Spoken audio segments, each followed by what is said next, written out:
Hello students, welcome back to CG Shiksha. I am Tarannum, your English educator from CG Shiksha, and today in this class we are going to read our next chapter and it's Unit 4 from Reading B and the name of chapter is About Me written by Ramendra Kumar. Okay आज के इस class में हम आपके class 10th unit 4 का reading B जिसका नाम है अबाउट मी, जिसको रमेंद्र कुमार द्वारा लिखा गया है, इसको हम कवर करने वाले हैं।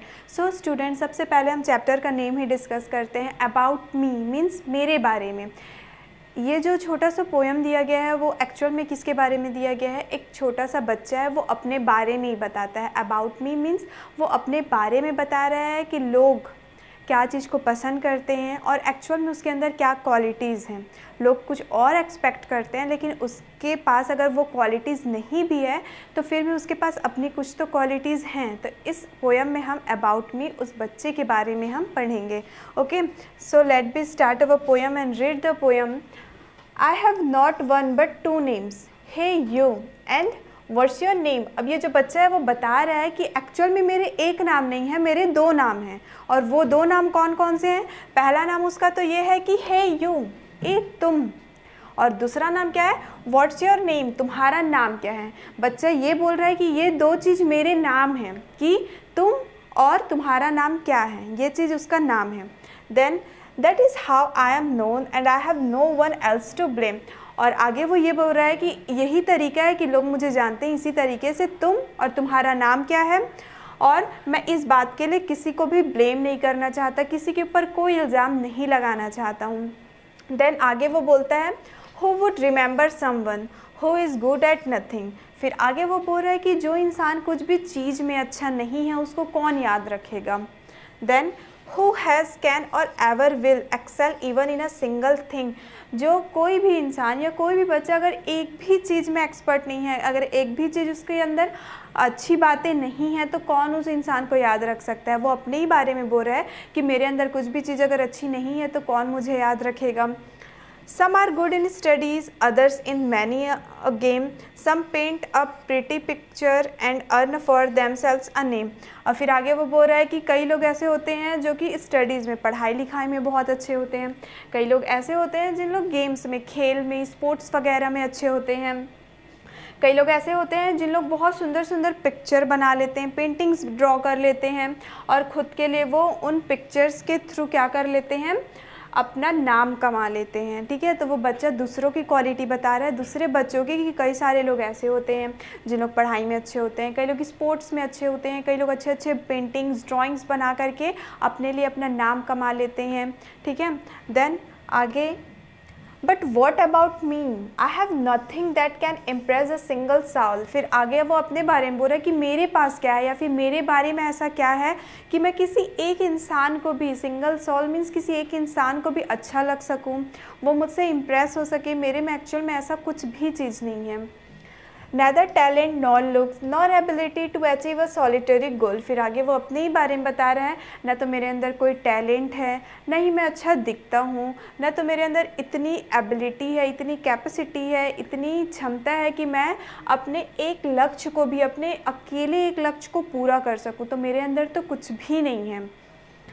But wait, am I really useless. लेकिन रुको, क्या मैं सच में इतना बेकार हूँ? वो बच्चे ही बोल रहे हैं ना कि मैं, पहले तो वो बोल दिया कि मैं इतना बेकार हूँ, मेरे अंदर कोई टैलेंट नहीं है, मेरे को कोई पसंद ही नहीं कर सकता। फिर वो बोलता है कि अरे अरे रुको, क्या मैं सचमुच इतना बेकार हूँ?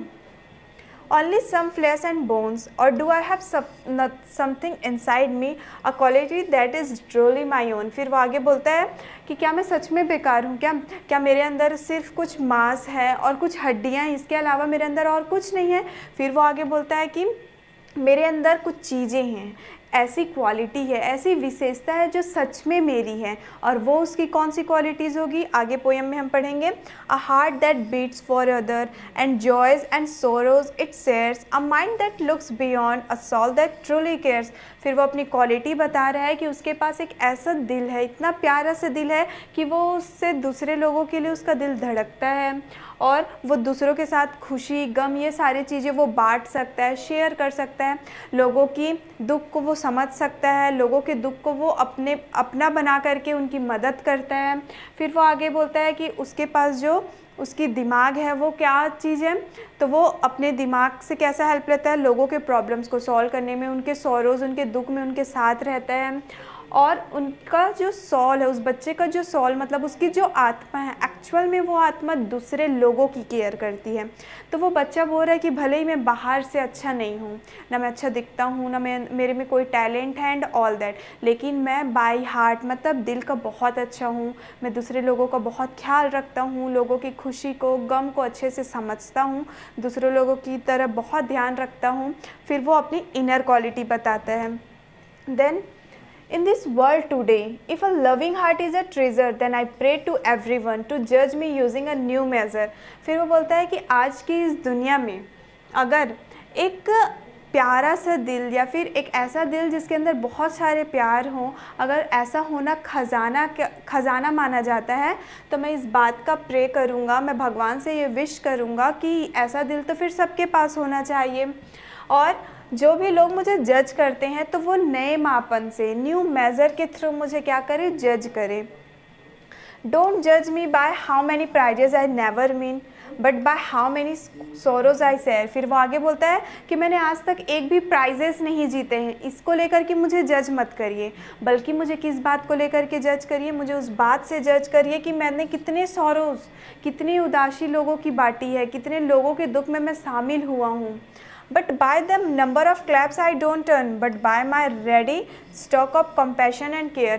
और मुझे उस बात से जज मत करिए कि मैंने आज तक लोग मेरे लिए तालियां नहीं बजाए हैं, मुझे इस बात से जज ना करिए, बल्कि मुझे इस बात से जज करिए कि मैं कितना कंपैशन और केयरिंग हूँ, मतलब कितनी लोगों को लेकर के सहानुभूति रखता हूँ, लोगों को ध्यान देता हूँ, मुझे इस बात से जज करिए।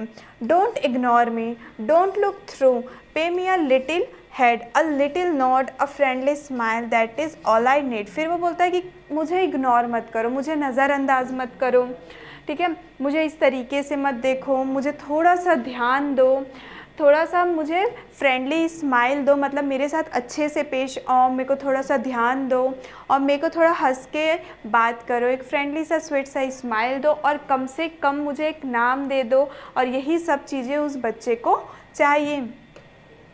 And at last, I am an average and ordinary boy, treat me at least like a person। फिर वो बोलता है कि मैं एक एवरेज और ऑर्डिनरी बॉय, मतलब एक औसत सा, साधारण सा लड़का हूँ, कम से कम मुझे एक इंसान की तरह तो मेरे साथ ट्रीट करो, इंसान की तरह तो पेश आओ।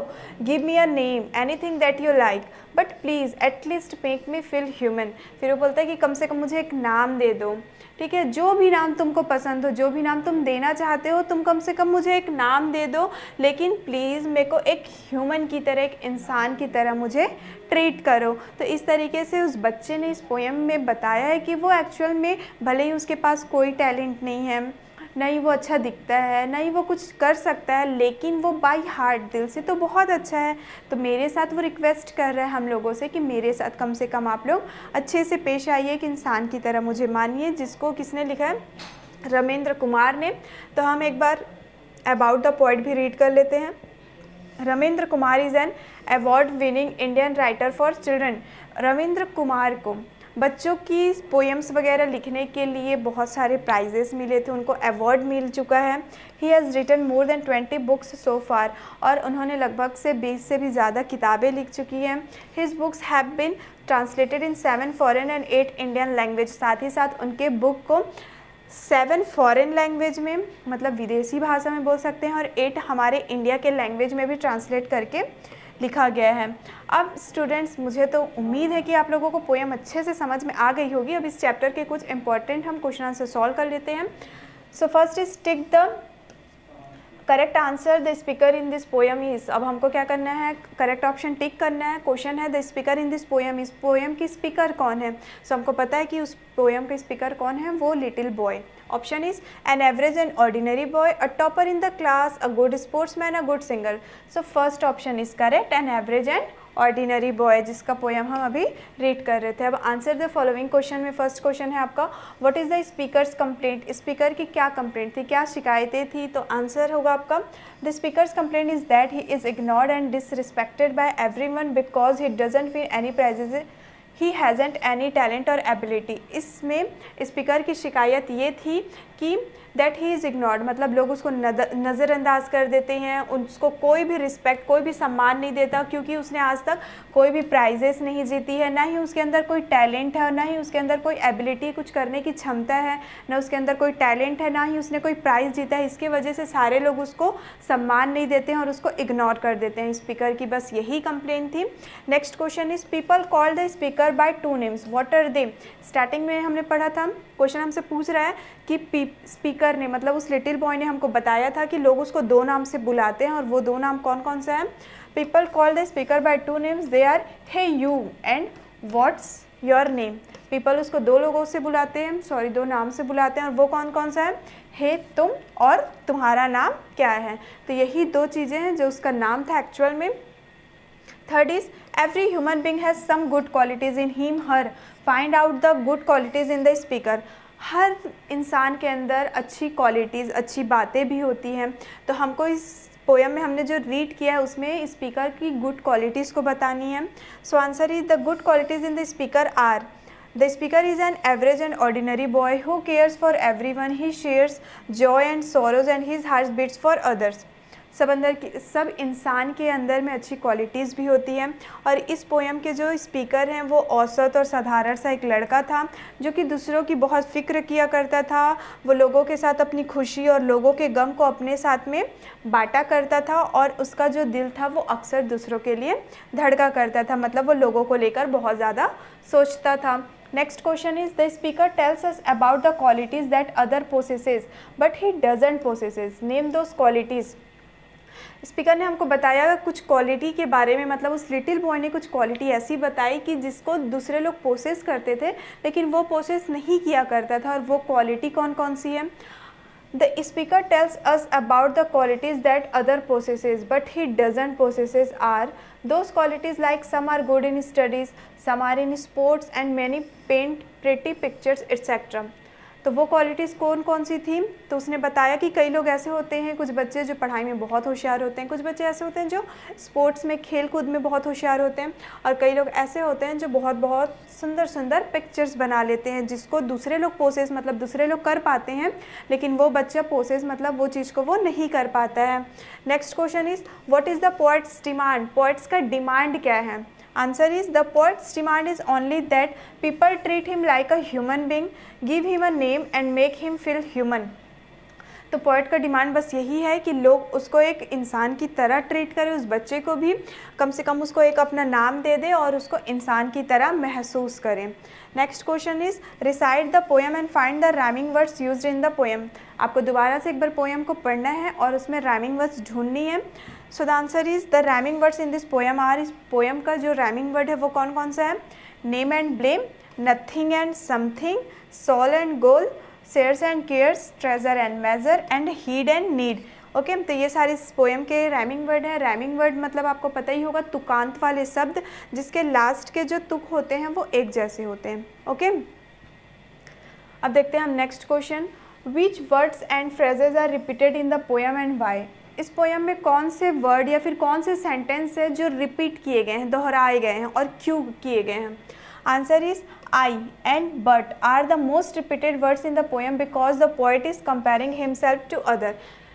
इस पोएम में I और but ये दो वर्ड ऐसा है जिसको बार बार रिपीट किया गया है, और क्यों किया गया है कि जो पोएट है वो खुद को दूसरे से कंपेयर कर रहा है, इसलिए। Next and last question is the poet doesn't want to be judged by the prizes he never win और by the number of claps he doesn't earn. जो पोएट है वो इस बात से जज नहीं करना चाहते, मतलब वो नहीं चाहता कि लोग उनको उस बात को लेकर के जज करें कि उन्होंने कभी कोई प्राइज़ नहीं जीती, उन्होंने कभी कोई तालियां नहीं कमाई हैं, मतलब लोग उनके लिए कभी ताली नहीं बजाए हैं। He requests everyone to judge him by using a new measure. What is the new measure he is suggesting? और वो सभी लोगों से इस बात की रिक्वेस्ट करते हैं कि लोग उनको किस बात को जज करें, तो न्यू मेज़र से, एक नए मापन को लेकर के जज करें, और वो न्यू मेज़र क्या हमको वही बताना है। The poet wants him to be judged by his ready stock of compassion and care. तो पोइट ये चाहते थे, वो लिटिल बॉय कौन थे, हमारे पोइट ही अपने आप को लेकर के बता रहे हैं ना, कि पोइट ये चाहते थे कि लोग उनको किस बात को लेकर के जज करें, उनके कॉम्पैशन और केयर, मतलब उनकी सहानुभूति, और वो जो लोगों को लेकर के केयरिंग थे, लोगों का ध्यान रखते थे, उनके सुख दुख को अपना समझते थे। तो अगर लोगों को जज करना है तो लोग उनकी इन क्वालिटीज़ को लेकर के जज करें, ना कि उन क्वालिटीज़ को जो उनके अंदर में नहीं है। और इसी क्वेश्चन के साथ फाइनली स्टूडेंट हमारा ये भी चैप्टर कंप्लीट होता है। एंड आई होप कि ये छोटा सा हमारा स्वीट सा पोएम आपको बहुत अच्छे से समझ में भी आ गया होगा और आपको बहुत पसंद भी आया होगा। एंड आई ऑल्सो होप कि आपको इस चैप्टर के, इस पोएम के क्वेश्चन आंसर भी अच्छे से क्लियर हो गए होंगे। सो मिलते हैं हम लोग नेक्स्ट वीडियो में हमारे नेक्स्ट चैप्टर के साथ। Thank you.